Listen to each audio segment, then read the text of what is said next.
les Africains vont vider l'Afrique et occuper l'Occident. Par des nécessités d'ordre démographique et autres. Les Blancs, comme ils ont été plus intelligents que nous tous, on pensait qu'ils étaient aussi plus intelligents que Dieu. Ils ont poussé très loin des politiques antinatalistes. Aujourd'hui, la moyenne, c'est 1,3 enfants quand vous êtes en France par famille. Ajoutez à cela le LGBTisme, nous allons vers des familles qui n'auront pas d'enfants. Donc, d'ici 30 à 50 ans, la population occidentale sera majoritairement noire. Le Canada, c'est l'Amérique du Nord. Bernardo Basson, au pas de course, vous nous livrez comme d'hab la dénonciation de ce jour. Parfait. Ici, aujourd'hui, je dénonce le silence du gouvernement. Sur les 5 dernières années, environ 22 000 Camerounais ont déposé des demandes de visa pour le Canada. Beaucoup ont obtenu des réponses favorables. Les Camerounais les plus intelligents, les plus forts, les plus brillants sont en train de quitter le pays. Ils ne sont pas à blâmer parce qu'ils recherchent de meilleures conditions de vie. Mais le gouvernement reste silencieux face à ce pays qui se vide de ses meilleurs éléments. Aucune politique n'est mise en place pour retenir les jeunes Camerounais qui vont chercher diverses fortunes ailleurs et qui généralement s'en sortent mieux. Je pense qu'un pays sérieux travaille pour retenir ses enfants et leur offrir des meilleures conditions de vie et de travail. Donc ce silence du gouvernement me pose problème. Les Camerounais quittent leur pays et de plus en plus nos maisons, nos familles se vident. Les gens perdent leur culture, les gens se déracinent complètement et deviennent des étrangers même chez eux.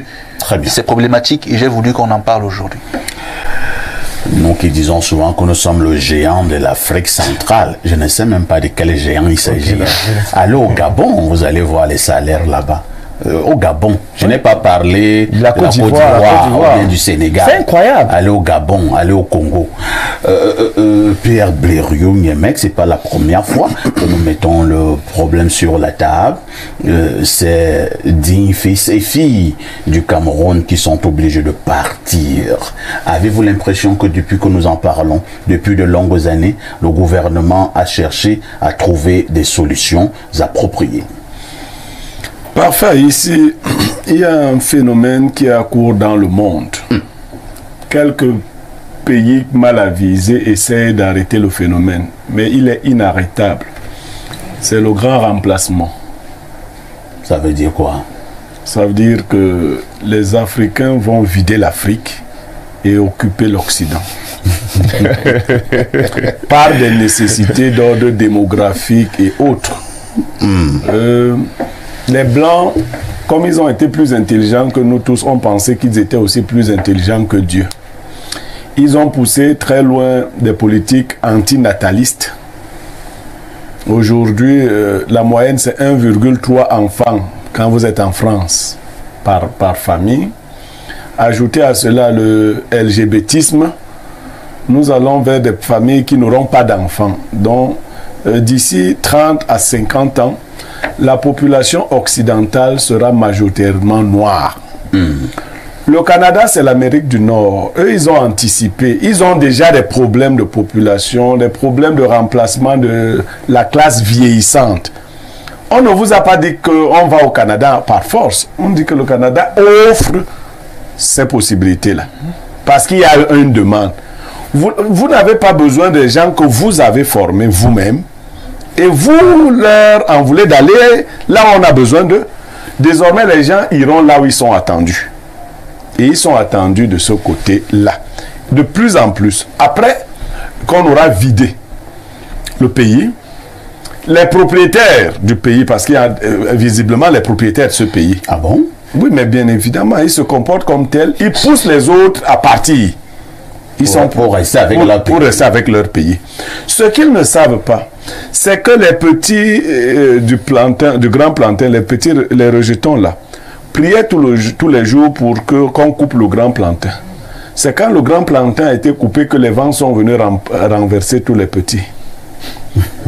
ces grands que vous faites partie, au moment où vous en aurez besoin, ailleurs, les Américains, dès qu'ils entendent que tu es américain et que tu excelles, tu es dans un autre pays, les Américains envoient te prendre. Pour te dire que ton génie, c'est pour servir les US. C'est pas pour venir te balader là, non. Nous, nous disons, et le fou, que fait le fou? Chaque fois que une personne importante abandonne un fou, le fou dit nul n'est indispensable. Observez bien dans la vie. C'est comme ça que les fous se comportent. Nul n'est indispensable. Un pas, il dit nul n'est indispensable. Deux pas, nul n'est indispensable. Trois, nul n'est indispensable. C'est quand tu te réveilles, tu trouves que ta maison est en feu, que tu comprends que non, tu étais en train de t'affoler. Il y a à la fois le phénomène du grand remplacement, mais il y a également notre folie, notre hystérie collective. Même dans nos familles. Les gens croient que quand les membres de leur famille quittent la famille, cela est un avantage pour eux. Peut-être parce qu'ils iront travailler en Europe et autres. Mais vous affaiblissez vos familles. Le combat, c'est ici. Ce pays, à la vérité, n'appartient pas à ceux qui tentent de le confisquer. C'est pour ça que tous les jours, je dis aux gens qui me disent « on va tuer les gens, on va tuer... » Non! L'idée qu'on va tuer les gens, c'est vous qui avez laissé cette idée prospérer dans les têtes des méchants. Les méchants doivent aussi avoir peur qu'on va les tuer. J'ai demandé au vieillard de mon village un jour pour chuter que chaque fois qu'un jeune a un problème avec un vieux, on dit au jeune de faire attention, le vieux va le tuer. Pourquoi les jeunes ne peuvent pas prendre l'initiative de tuer les vieillards? C'est-à-dire qu'on renverse la tendance. Chaque fois que tu as un problème avec un jeune, on craint qu'il va te tuer.